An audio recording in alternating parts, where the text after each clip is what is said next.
Sada na kraju imamo jedan kratki pitanje, da li je obavezno jesti suhur za post, to ja mislim prije smo govorili.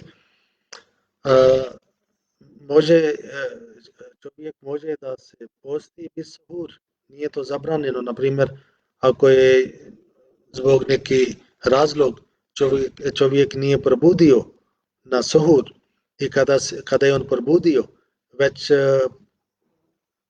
prošao vrijeme za suhur i onda on, ako je toliko jak i može da drži post do kraja dana, onda on samo toliko nijeti da ja postim i toliko, onda može to ne pokvari post. Ako čovjek ne jede suhur, to ne pokvari post. Post može da, ako on drži do kraja dana, do iftar, onda to redu.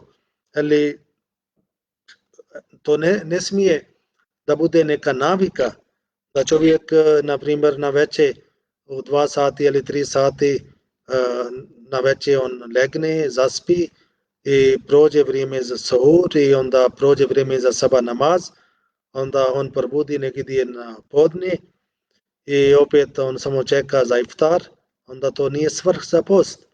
Svrh posta je da mi obožavamo i kada čovjek probudi na suhur, treba da obavlja tahadžud namaz, treba da obavlja neki nafil i mimo toga on treba da jede za suhur. I Hazrat od Amr bin al-As se prenosi da je Muhammad sallallahu alejhi ve sellem rekao, razlika između našeg posta i posta Židova i Kršćana je u ustajanju na suhur. Znači, mi treba da probudimo se, treba da ostanemo i ne samo zbog jest, nego isto zbog namaz i da postimo i onda klanjamo, molimo i onda završimo taj suhur, ali poslije sabah namaz može da legnete, spavate, nije zabranjeno.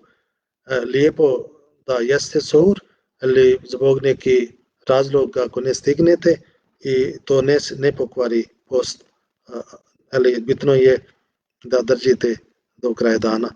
Toliko su bili pitanje za danas, onda do sutra, inša Allah. Assalamu alaikum wa rahmatullah.